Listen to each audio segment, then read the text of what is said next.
सो आज हम क्या करेंगे, discuss election process. How does the election process takes place for different members, है ना। तो we will be discussing about the election process.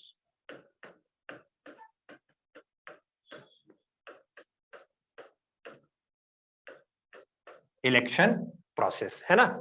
तो थोड़ा बहुत आइडिया मैंने आपको कल दे दिया था। इनफैक्ट लोकसभा के बारे में हमने काफी सारा डिस्कशन कर लिया था, किस तरीके से होता है राज्यसभा और प्रेसिडेंट का इलेक्शन। आज हम देखते हैं कि कैसे हम राज्यसभा के एमपीज को और प्रेसिडेंट, जो कि हमारे देश के राष्ट्रपति होते हैं या होती हैं, उनको हम कैसे इलेक्ट करते हैं, क्या प्रोसेस होता है। ठीक है, तो उसके बारे में थोड़ा सा यहाँ पे हम देखते हैं। राइट, चलिए। तो सबसे पहले हम बात करते हैं यहाँ पे election of Rajya Sabha MPs. Election of Rajya Sabha MPs. Rajya Sabha MPs.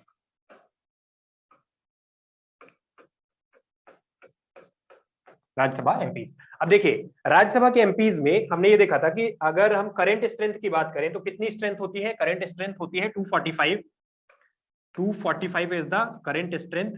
और इस 245 का डिवीजन कैसे होता है? It is divided into 233 and 12, right. तो अब मैं अगर आपसे पूछूं कि राज्यसभा के कितने एमपीज का इलेक्शन होता है, राज्यसभा से कितने मेंबर्स ऑफ पार्लियामेंट इलेक्ट होकर के आते हैं, तो आपका जवाब क्या होना चाहिए? मैंने तीन फिगर यहां पे आपको दिए। एक तो 250 है, एक 245 है, एक 233 है और एक 238 है।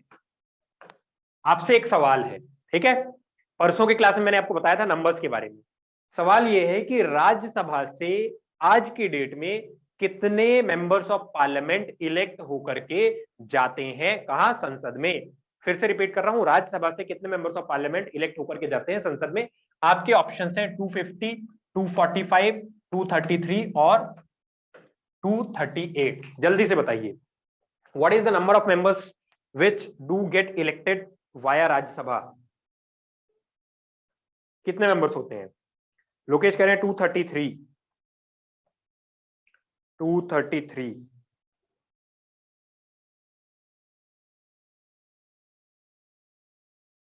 ओके, ठीक है, करेक्ट है। देखिए, अब इसमें से क्या है, 245 मैक्सिमम स्ट्रेंथ है, 50 मैक्सिमम स्ट्रेंथ है, 245 करंट स्ट्रेंथ है, 238 मैक्सिमम स्ट्रेंथ के केस में इलेक्टेड मेंबर्स हैं और 233 करंट स्ट्रेंथ के केस में इलेक्टेड मेंबर्स हैं। तो अभी के केस में 233 मेंबर्स ऐसे होते हैं जो कि इलेक्ट होकर के कहां जाते हैं? पार्लियामेंट के अंदर जाते हैं, राज्यसभा के थ्रू। और इसमें से भी 229 होते हैं स्टेट्स के थ्रू जो जाते हैं, और 4 होते हैं यूनियन टेरिटरीज के थ्रू, राइट। 4 होते हैं यूनियन टेरिटरीज के थ्रू। तो ये पहले बाइफर्केशन होता है हमारे राज्यसभा के एमपीज का, ठीक है। 229 मेंबर्स होते हैं और ये 229 मेंबर्स स्टेट से होते हैं, और 4 मेंबर्स कहां से होते हैं? 4 मेंबर्स होते हैं हमारे यूनियन टेरिटरीज से, जो कि फाइनली जाते हैं कहां पे? हमारे राज्यसभा के अंदर, ठीक है। अच्छा, अब ये जो 233 मेंबर्स हैं, ये 233 मेंबर्स का इलेक्शन कैसे होता है? ठीक है, इनका इलेक्शन कैसे होता है? तो इनके इलेक्शन में एक्चुअली जो इंडियन कॉन्स्टिट्यूशन है उसका 4th शेड्यूल जो है वो डिफाइन करता है। अलग अलग शेड्यूल्स में हमारे कॉन्स्टिट्यूशन को डिवाइड किया गया है।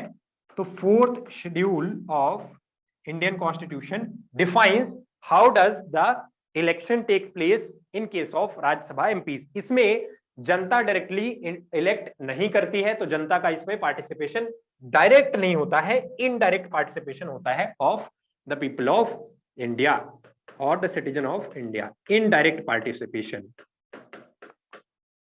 Indirect participation of the citizens. Citizens का इनडायरेक्ट पार्टिसिपेशन होता है कहां पे? इसके राज्यसभा के इलेक्शन में। अब जो जनता होती है वो किसको किसको चुनती है? जनता चुनती है अलग अलग लोगों को। जैसे फॉर एग्जांपल, जनता किसको चुनती है? जनता चुनती है एमएलए को, ठीक है। फिर जनता चुनती है एमपीज को,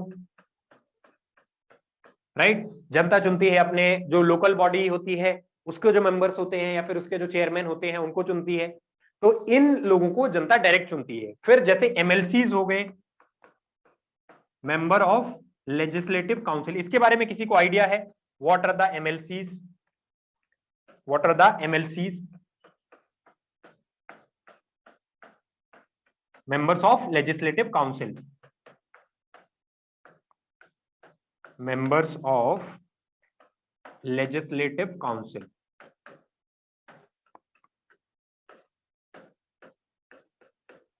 members of legislative council, right. तो ये जो मेंबर्स ऑफ लेजिस्लेटिव काउंसिल होते हैं ये इनडायरेक्टली जनता के द्वारा चुने जाते हैं, ठीक है। इनको डायरेक्टली जनता इसमें वोटिंग में पार्टिसिपेशन नहीं करती है, ठीक है। एमएलए डायरेक्ट चुने जाते हैं, एमपीज डायरेक्ट चुने जाते हैं। तो जो रोल एक स्टेट के अंदर एमएलसी का होता है वही रोल सेंट्रल के अंदर किसका होता है? राज्यसभा एमपी का। वही सिमिलर रोल आप कह सकते हैं, सिमिलर रोल किसका होता है? राज्यसभा से जो मेंबर ऑफ पार्लियामेंट जाता है उसका, ठीक है। ये होता है स्टेट के लिए और ये होता है सेंटर के लिए, राइट। सिमिलर रोल होता है, ठीक है। यहां तक क्लियर है? समझ में आ रहा है सबको? ठीक है। तो ये सिमिलर होता है। अब जो एलोकेशन ऑफ सीट होता है वो जैसे मान लीजिए कि 229 सीट्स है टोटल स्टेट्स में और 4 सीट्स होती है कहां पे? यूनियन टेरिटरीज में। तो इनका जो एलोकेशन ऑफ सीट्स होता है वो होता है, डिपेंड करता है पॉपुलेशन के ऊपर। जो एलोकेशन ऑफ सीट्स है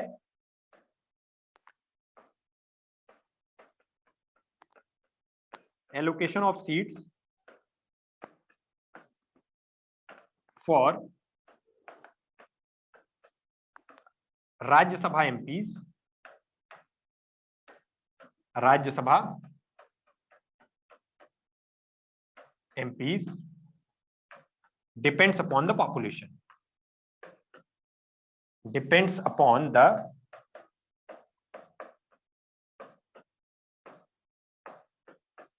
पॉपुलेशन, राइट। तो जिस जगह की पॉपुलेशन ज्यादा होगी ऑब्वियसली वहां से जो नंबर ऑफ राज्यसभा मेंबर्स या नंबर ऑफ राज्यसभा एमपीज चुन करके संसद में जाएंगे उनकी संख्या भी ज्यादा होगी। तो ज्यादा नंबर, ज्यादा इनफैक्ट पॉपुलेशन, तो ज्यादा यहाँ पे राज्यसभा के एमपीज का नंबर भी होता है, ठीक है।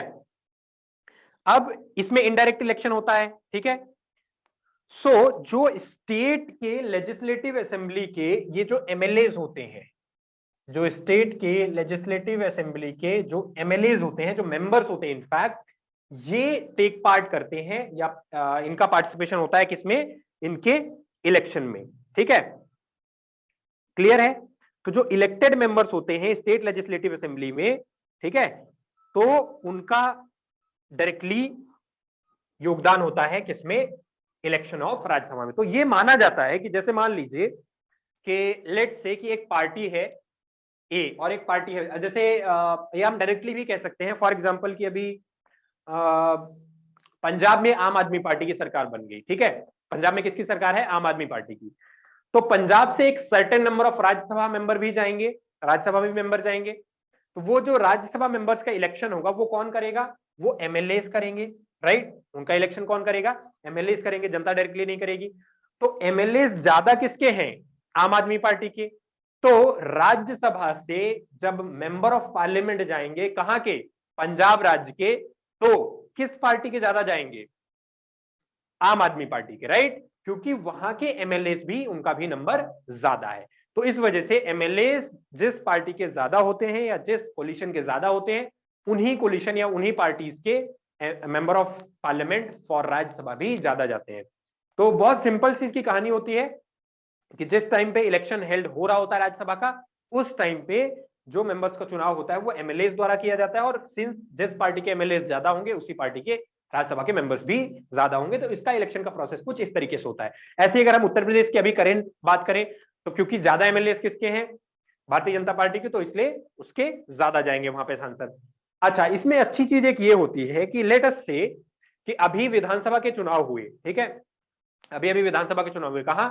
यूपी, पंजाब, मणिपुर, गोवा और उत्तराखंड में। अभी आने वाले टाइम पे गुजरात में चुनाव आने वाला है, ठीक है, इसी साल। फिर उसके बाद नेक्स्ट ईयर में राजस्थान, छत्तीसगढ़ और मध्य प्रदेश और इन सब राज्यों में चुनाव आने वाला है।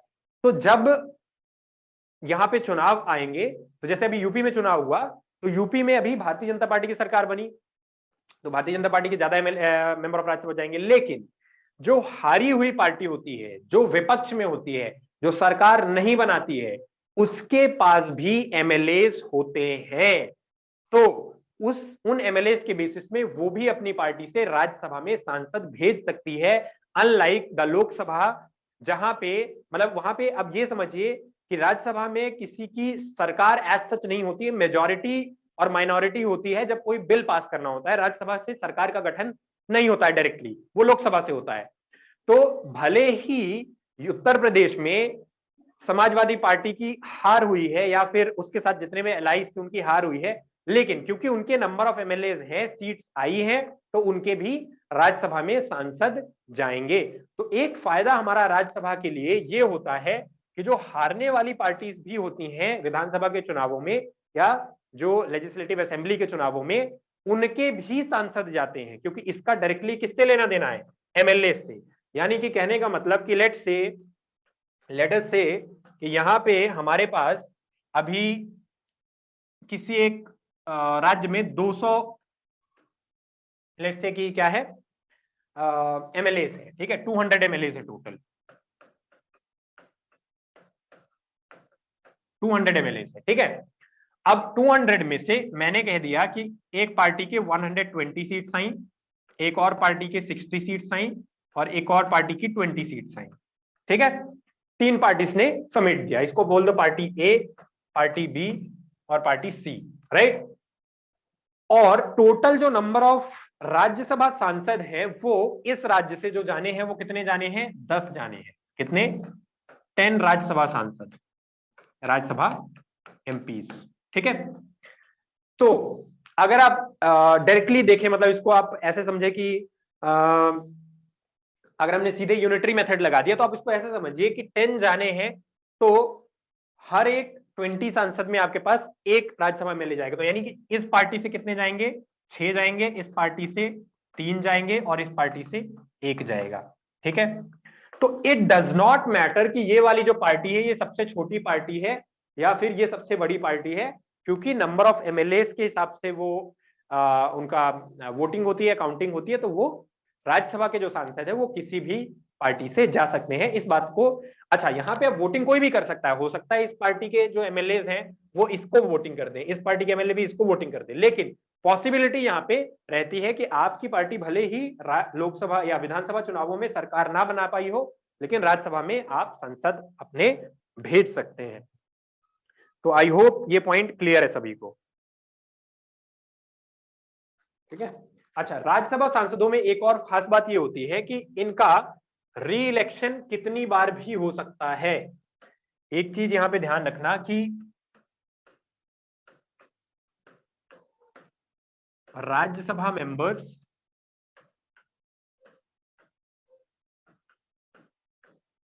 Can be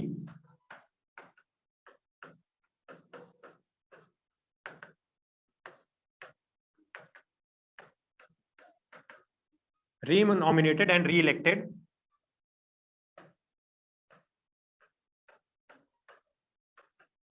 any number of times. इसकी कोई लिमिट नहीं होती है, कितनी बार भी आप इलेक्शन में पार्टिसिपेट कर सकते हो। Same goes with Lok Sabha as well, Lok Sabha में आप कितनी बार भी कर सकते हो, ठीक है। क्लियर है? चलिए, अब एक और मेंबर यहां पे होता है, उसको हम बोलते हैं स्पीकर ऑफ द हाउस या स्पीकर ऑफ द लोकसभा। जैसे कि अभी करंटली हमारे ओम बिरला जी हैं, तो speaker of the Lok Sabha, speaker of the Lok Sabha, right. अब लोकसभा का स्पीकर कौन होता है? ठीक है, इसको हम अध्यक्ष भी बोलते हैं, ठीक है। तो आपने देखा होगा कि जब लोकसभा में प्रोसीडिंग हो रही होती है तो एक सेंटर में चेयर होती है, सेंटर चेयर होती है, थोड़ी ऊपर होती है, जिसपे एक इंसान बैठा हुआ होता है, एक एमपी बैठा हुआ होता है, वो सबको डायरेक्ट करता है। अगर आप लोगों ने देखा होगा तो बताइएगा जरूर। वो सबको डायरेक्ट करता है कि आप ऐसा बोलिए, मत बोलिए, अब आपकी बारी है, आप गलत बोल रहे हैं, आपको चुप हो जाना चाहिए। तो वो एक तरीके से आप कह सकते हैं कि क्लास मॉनिटर है। इस पूरी क्लास का जो लोकसभा नामक क्लास है, उस क्लास का मॉनिटर होता है कौन? Speaker of the Lok Sabha. तो स्पीकर को हम जब स्पीकर का जब हम चुनाव करते हैं तो एक सिंपल मेजॉरिटी से हम चुनाव कर लेते हैं, ठीक है। Elected via a simple majority of the total members present. Total members present, जो भी मेंबर्स हाउस में प्रेजेंट होते हैं उन सभी मेंबर्स की एक सिंपल मेजॉरिटी हम ले लेते हैं, ठीक है।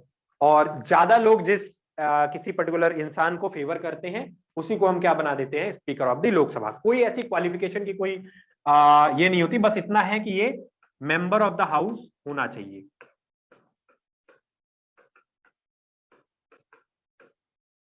मेंबर ऑफ द हाउस होना चाहिए, राइट। तो अगर ये मेंबर ऑफ द हाउस है तो इसको हम कह सकते हैं कि यस सर क्लियर, ठीक है।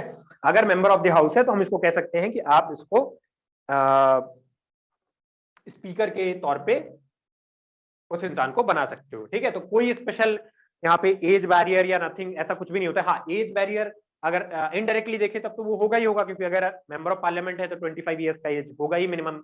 तो वो तो खैर आप कह सकते हैं कि अंडरस्टूड है कि उससे कम एज में नहीं हो सकता है। सो जो भी मेंबर्स यहाँ पे प्रेजेंट है उन्हीं मेंबर्स में से जिस मेंबर को सिंपल मेजॉरिटी यहाँ पे मिल गई उसी मेंबर को हम क्या बना देते हैं? स्पीकर ऑफ द लोकसभा, ठीक है। अब जैसे मान लीजिए कि स्पीकर के कुछ फंक्शंस होते हैं, ठीक है। There are certain functions of the speaker. Speaker के क्या क्या फंक्शंस होते हैं इनको भी हम लोग यहाँ पे एक बार देख लेते हैं। There are certain functions of the speaker, so we will look upon those functions one by one. Functions of the speaker of the Lok Sabha.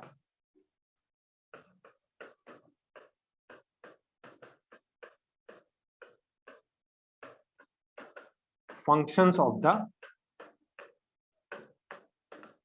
speaker of the Lok Sabha।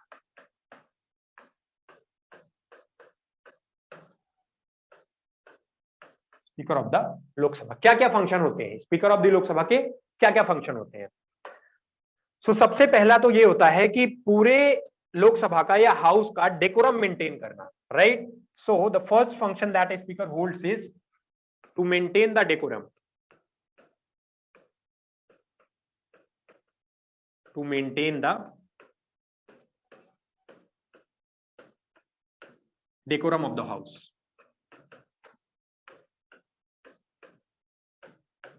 कई बार आपने देखा होगा,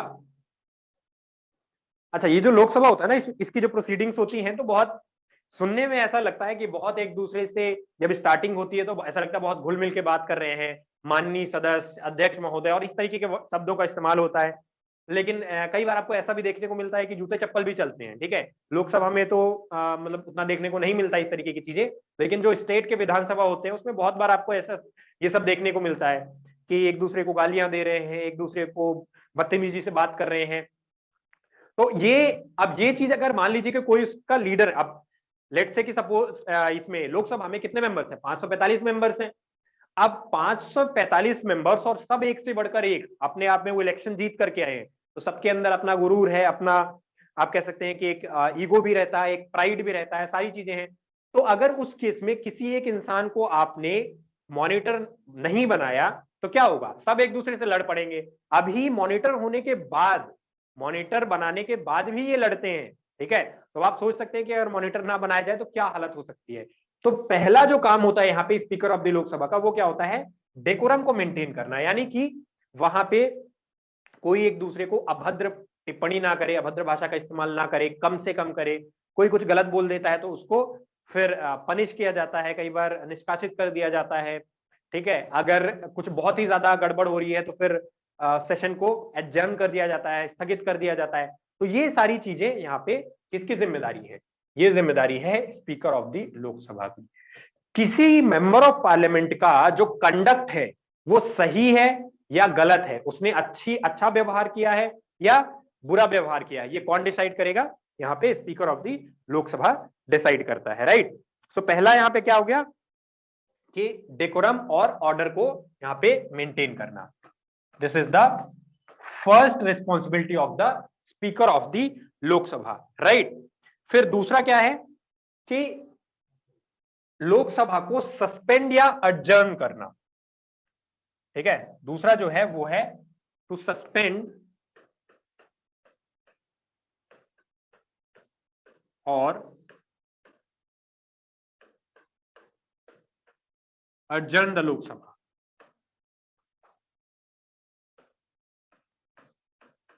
अभी यहां पे सिर्फ हम लोकसभा की बात कर रहे हैं, राज्यसभा की बात नहीं कर रहे हैं, ठीक है। तो सस्पेंड और अडजर्न द लोकसभा, सस्पेंड या अडजर्न करने का मतलब ये हो गया कि स्थगित कर देना। अब ये कंडीशन कब बनती है, ठीक है, स्पीकर डिसाइड करता है। जैसे मान लीजिए कि एक होता है कोरम, कोरम कोरम का मतलब ये हुआ कि अगर नंबर ऑफ जो मेंबर्स हैं पूरे लोकसभा में वो 1/10 से कम है, ठीक है, यानी कि जितनी टोटल स्ट्रेंथ है अगर उस स्ट्रेंथ से 1/10 से भी कम मेंबर प्रेजेंट हैं कहां, लोकसभा में, तो उस केस में स्पीकर के पास ये पावर होती है कि वो हाउस को स्थगित कर दे। यानी कि कहने का मतलब कि लेट अस से कि 545 टोटल मेंबर्स हैं, ठीक है, तो 1/10 कितना हो गया 54.5। तो अगर 55 से कम मेंबर्स हैं, राइट, तो उस केस में हम क्या कर सकते हैं, ये इसको एडजर्न कर सकते हैं। यानी कि ये संसद के नियम के या फिर कॉन्स्टिट्यूशनल नियम के खिलाफ है कि आपको at least 10% of the total strength house में रहनी जरूरी है ताकि हम हाउस की प्रोसीडिंग्स को बढ़ा सके। तो इस चीज को हम लोग बोलते हैं कोरम। ये चीज समझ में आई,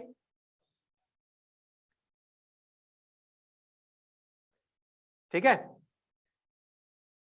at least 1/10 of the total strength.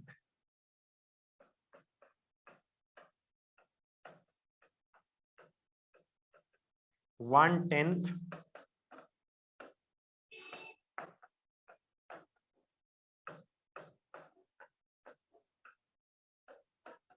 Of the total strength, ठीक है। तो ये होता है कोरम। तो ये दूसरी जिम्मेदारी भी किसकी है, ये है स्पीकर ऑफ द लोकसभा की, ठीक है।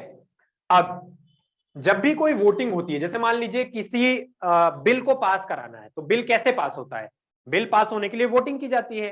तो जैसे सपोज करते हैं कि स्पीकर को छोड़ करके बाकी जितने भी मेंबर बचे, एक्सेप्ट स्पीकर, जितने भी मेंबर बचे उनके बीच में वोटिंग होती है। तो लेट अस से कि मैं मैक्सिमम स्ट्रेंथ का केस ले लेता हूं, 545 या 543 मेंबर्स हैं, ठीक है। तो 543 में से एक स्पीकर को आप हटा दो तो बचे कितने, 542 बचे। तो अब 542 मेंबर्स क्या करेंगे, वोट करेंगे, ठीक है। ये मैक्सिमम स्ट्रेंथ की बात है, 542 मेंबर्स वोट करेंगे। अब वोट करने में लेट अस से कि एक तरफ वोट चले गए 300 और एक तरफ वोट चले गए 242, ठीक है। तो जिधर 300 वोट चले गए ये जीत गया। यानी कि अगर कोई एक बिल सरकार पास कराना चाह रही है और उस बिल के सपोर्ट में 300 लोग आ गए तो वो बिल पास हो जाएगा लोकसभा से, और 242 लोग आए तो बिल पास नहीं होगा, ठीक है। सॉरी, मतलब ये अगर उल्टा हो गया कि 300 इधर चले गए 242 इधर आ गए तो बिल पास नहीं होगा। लेकिन अगर नॉर्मल कंडीशन हुई तो speaker of the Lok Sabha voting नहीं करेगा, ठीक है। यहां पे under normal conditions, under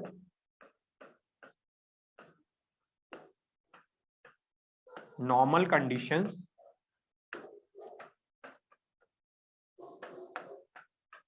speaker of the Lok Sabha can't vote.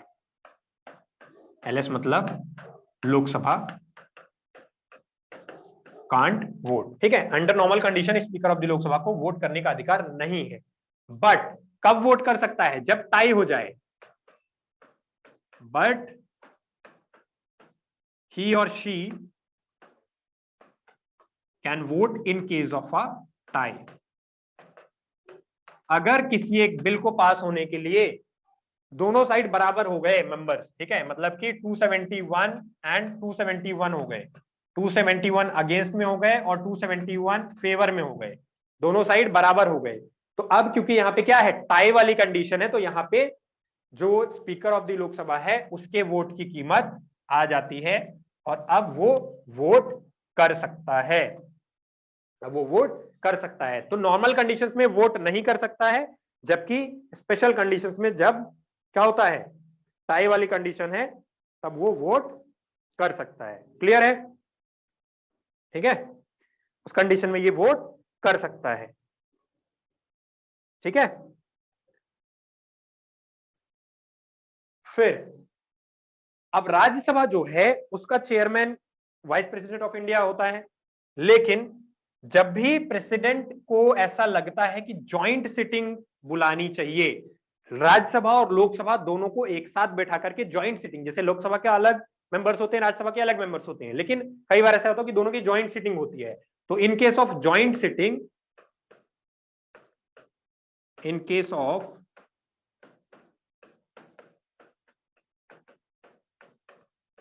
joint sitting of both the houses, both the houses, the speaker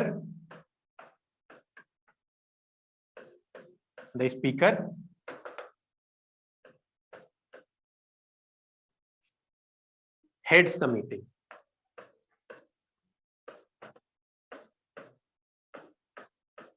speaker heads the meeting, यानी कि अगर ज्वाइंट सिटिंग हुई दोनों ही हाउसेस की, तो speaker of the Lok Sabha will head the meeting, यानी कि वही मीटिंग को कंडक्ट कराएंगे और वही उस मीटिंग के लीडर होंगे। ठीक है, या फिर आप इसको ये भी बोल सकते हैं कि प्रिसाइड्स द मीटिंग, ज्यादा कॉन्स्टिट्यूशनल वर्ड जो है वो है प्रिसाइड्स द मीटिंग, राइट। तो वो यहाँ पे मीटिंग को प्रिसाइड करते हैं या करती हैं, ठीक है, जो भी स्पीकर ऑफ द लोकसभा उस वक्त में यहाँ पे होंगी। ठीक है, फिर अगर मान लीजिए कि किसी एक, जैसे कि अभी मेंबर्स ऑफ लोकसभा इलेक्ट होते हैं तो वो डिस्क्वालीफाई भी होते हैं, राइट। मतलब ऐसा भी होता है कई बार कि हालांकि वो बहुत जल्दी, इतना जल्दी किया नहीं जाता है, बट हमारे संविधान में ये नियम है या कानून है कि अगर कोई मेंबर ऑफ पार्लियामेंट मिसकंडक्ट करता है, गलत व्यवहार करता है या कुछ भी ऐसा करता है जो अनकॉन्स्टिट्यूशनल है, तो उस केस में कई सारे ऐसे नियम बनाए गए हैं कि आपकी जो सदस्यता है या आपकी जो मेंबरशिप है पार्लियामेंट की, वो खत्म हो सकती है, राइट। तो आपकी मेंबरशिप किन कंडीशन पे खत्म होगी या नहीं होगी, इसका फाइनल डिसीजन या फिर इसका डिसीजन हाउस के अंदर कौन लेगा, स्पीकर ऑफ द लोकसभा। ठीक है, speaker of the Lok Sabha.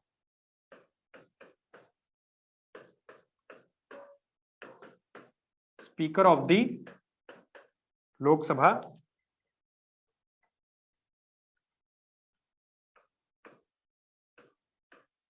decides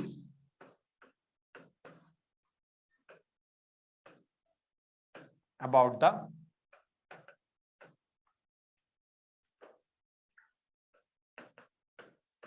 termination of membership.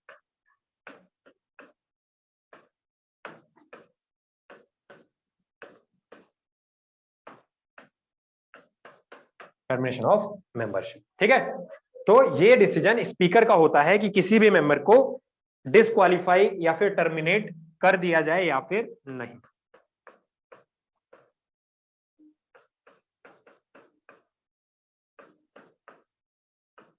Disqualify या फिर टर्मिनेट कर दिया जाए या फिर नहीं। तो अभी एक दो और यहाँ पे पावर्स हैं, उसको हम डिस्कस करते हैं। इससे पहले इनको एक बार देख लेते हैं क्या क्या पावर्स यहाँ पे मिली हुई हैं स्पीकर ऑफ द लोकसभा को। पहला क्या है, फंक्शन, मतलब क्या है, डेकोरम को मेंटेन करना अंडर नॉर्मल कंडीशन। दूसरा क्या यहाँ पे फंक्शन है, सस्पेंड या एडजर्न करना, किसको, लोकसभा को, लोकसभा को स्थगित कर देना 2 घंटे के लिए, 3 घंटे के लिए या पूरे दिन के लिए। ठीक है, तो ये डिसीजन किसका होता है, स्पीकर का होता है। उसके बाद अंडर नॉर्मल कंडीशंस वो वोट नहीं डाल सकता है, लेकिन अगर टाई हुआ तो यहाँ पे वोटिंग राइट भी मिलती है। ज्वाइंट सिटिंग होगी तो speaker of the Lok Sabha meeting को प्रिसाइड करेंगे, यानी प्रेसिडेंट कौन होगा उस समय, president of the meeting, not the union, union का प्रेसिडेंट नहीं। और चौथा क्या है यहाँ पे, इनफैक्ट पांचवा कि स्पीकर ऑफ द लोकसभा किसी भी मेंबर के डिस्क्वालिफिकेशन में अगर डिफेक्शन या फिर किसी ऐसे उसमें होता है तो इसमें वही डिसाइड करता है। ठीक है, व्हाट इट। फिर पार्लियामेंट्री कमेटी का चेयरमैन जो होता है, पार्लियामेंट्री कमेटी का चेयरमैन वो भी डिसाइड किया जाता है स्पीकर के द्वारा। Speaker decides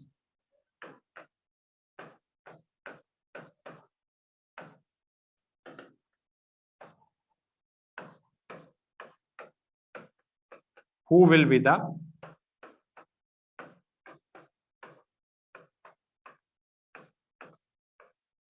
chairman of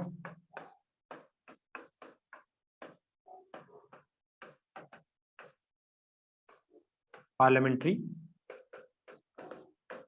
committee. ठीक है, तो जो पार्लियामेंट्री कमेटी बनाई जाती है उसमें भी आउट ऑफ मेंबर्स स्पीकर का ही डिसीजन होता है कि हम उसका चेयरमैन किसको बनाएंगे। अच्छा, यहां पे ये जो डिस्क्वालिफिकेशन है on the grounds of defection है।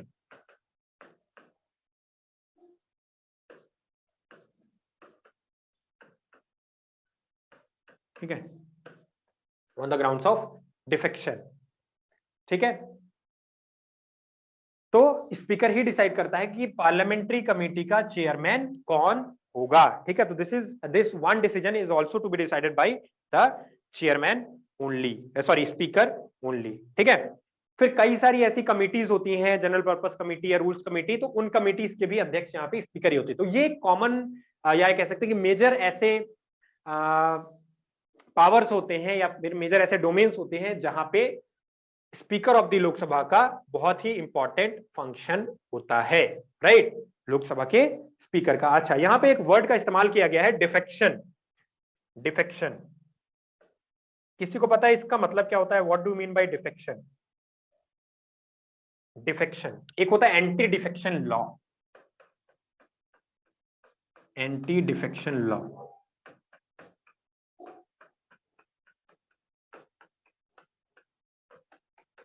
What does that mean?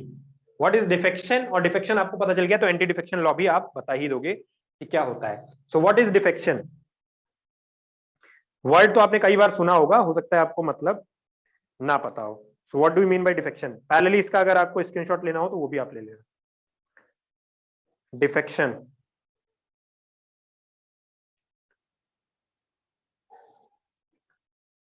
बताइए।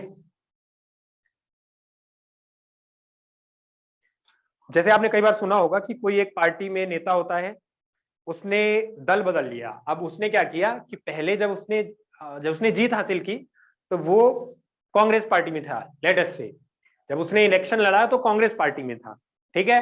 और जब इलेक्शन जीत गया तो अब वो चाहता है कि मैं आम आदमी पार्टी में चला जाऊं या भारतीय जनता पार्टी में चला जाऊं या समाजवादी पार्टी में चला जाऊं। तो ये जो चीज होती है ना, इसको बोलते हैं दल बदल, या इसी को हम बोलते हैं डिफेक्शन। इसी को बोलते हैं डिफेक्शन या फिर दल बदल, राइट। और ये जो है एंटी डिफेक्शन लॉ, इसको बोलते हैं दल बदल कानून।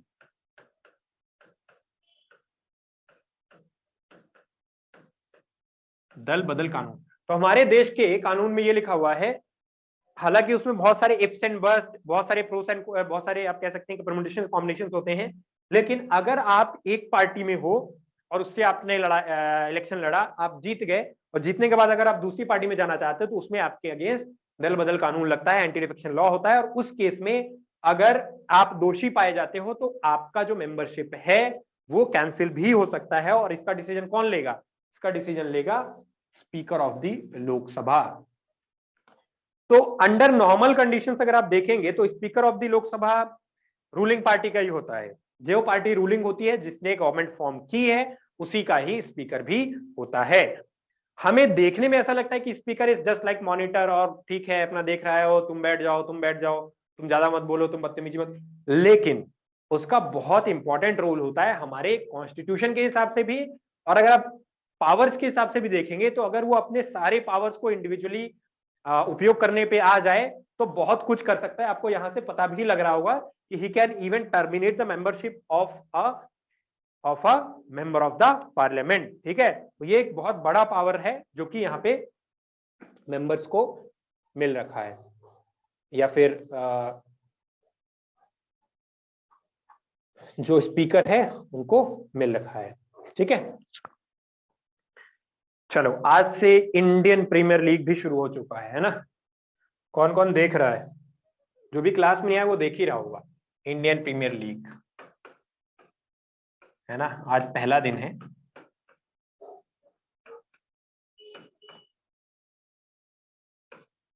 चलो, तो बाकी ये सब तो चलता ही रहेगा, ये तो 2 महीने तक चलता रहेगा। पढ़ाई लिखाई पे ध्यान देना, वो ज्यादा इंपॉर्टेंट है। ये तो हर साल का खेल है और इसमें आपको पर्सनली कोई खास बेनिफिट नहीं होता है, बस ये है कि थोड़ा सा एंटरटेनमेंट हो जाता है। अच्छी बात है, एंटरटेनमेंट होना भी चाहिए, सभी देखते हैं, बट हाँ at the same time you should also focus on your studies and do not compromise with it. ठीक है, चलिए अब उसके बाद एक और पोस्ट यहां पे होती है deputy speaker.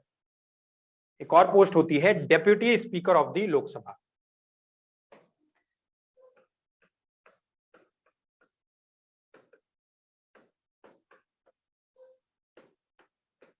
Deputy speaker of the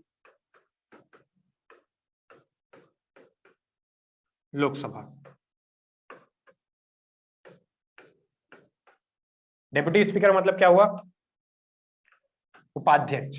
ठीक है, तो ये कब काम आता है? वर्क्स या holds the position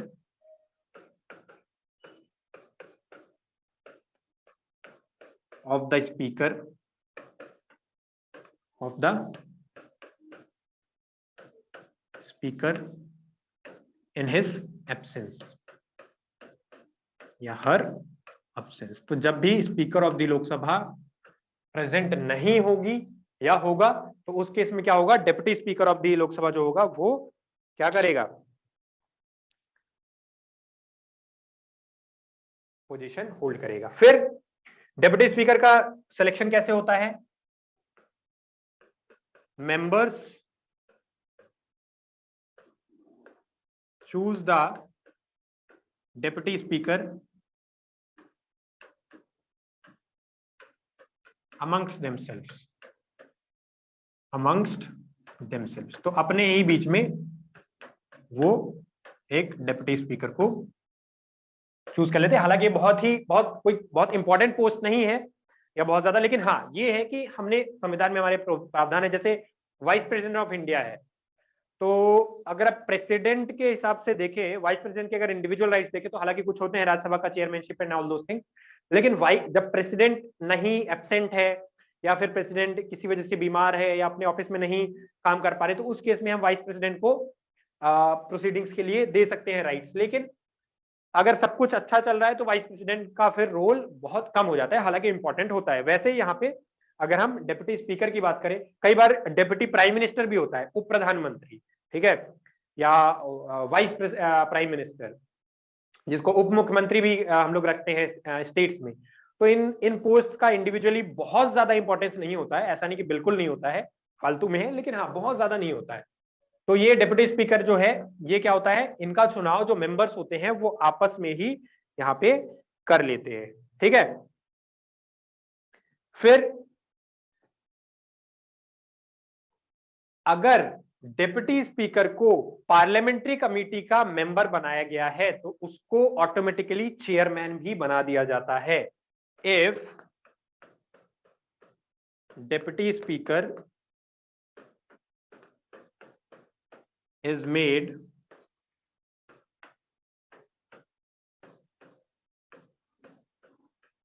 the member of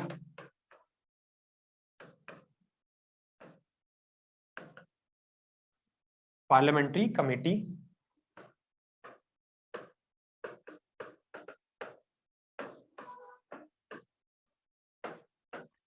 he automatically becomes the chairman।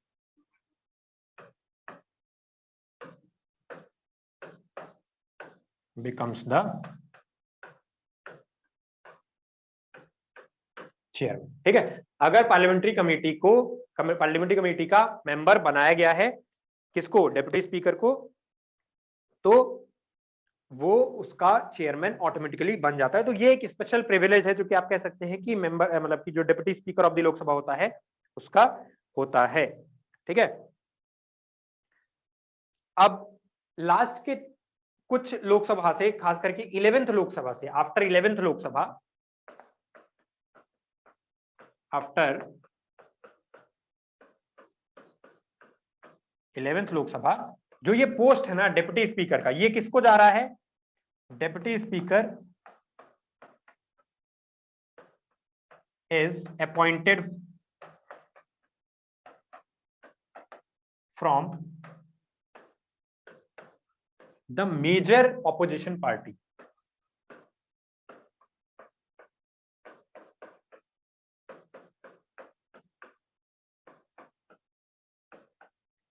जो ऑपोजिशन में जो मेजर पार्टी होती है उसी में से एक किसी मेंबर को, मतलब उनमें से जितने भी मेंबर्स होंगे उनमें से किसी एक मेंबर को हम क्या करते हैं? डिप्टी स्पीकर का पोस्ट दे देते हैं। ठीक है, तो ये कब से है? After 11th Lok Sabha. अभी कौन सी लोकसभा चल रही है? Which Lok Sabha is running currently? Which Lok Sabha is running currently? जल्दी बताइए, सबको पता होना चाहिए। Which Lok Sabha is running currently? अभी कौन सी लोकसभा चल रही है? 11, 12, 13, 14?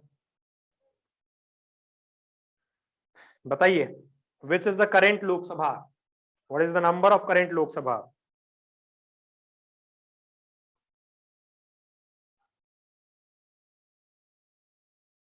बोलिए, what is the current Lok Sabha?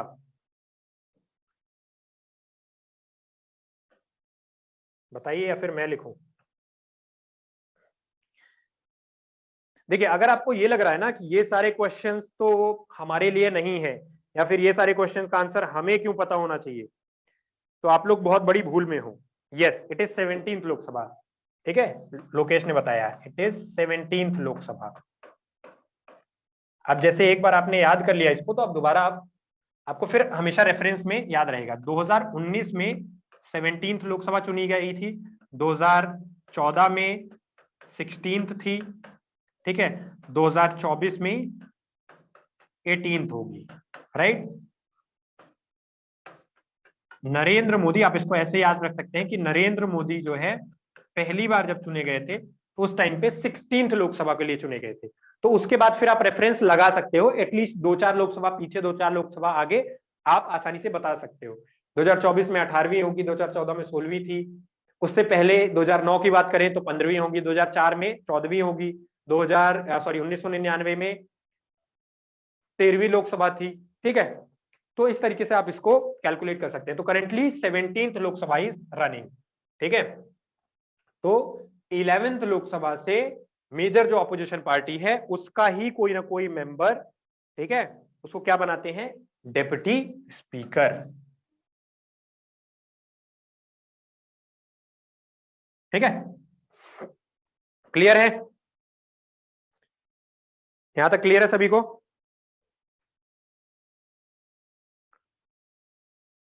चलो, तो ये हुआ हमारा डिप्टी स्पीकर का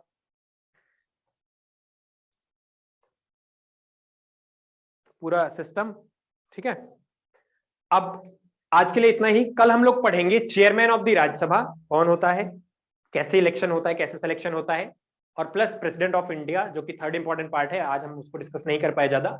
तो वहां से कैसे प्रेसिडेंट का इलेक्शन होता है, कैसे उसको इलेक्ट किया जाता है प्रेसिडेंट ऑफ इंडिया को, क्या क्या फंक्शंस होते हैं, क्या क्या पावर्स होती हैं, कैसे उनको निकाला जा सकता है, हटाया जा सकता है, इम्पीच किया जा सकता है। तो बेसिकली नॉर्मली ऐसा होता नहीं है, इंडिया के केस में ऐसा हुआ नहीं है अभी तक, लेकिन हमारे पास लॉस हर चीज के लिए है, for extreme conditions as well. तो अगर कोई बहुत नेगेटिव सिचुएशन आती है उस केस के लिए भी हमारे पास लॉ है, राइट।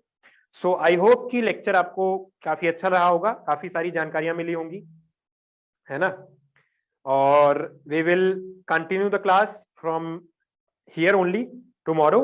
और आज हम यहाँ तक इसको एंड करते हैं, जो हमारा deputy speaker of the Lok Sabha है यहाँ तक, और इसके बाद क्या कहानी हम लोग कल देखेंगे। ठीक है, तो चलिए, बाय बाय, गुड इवनिंग, जय हिंद।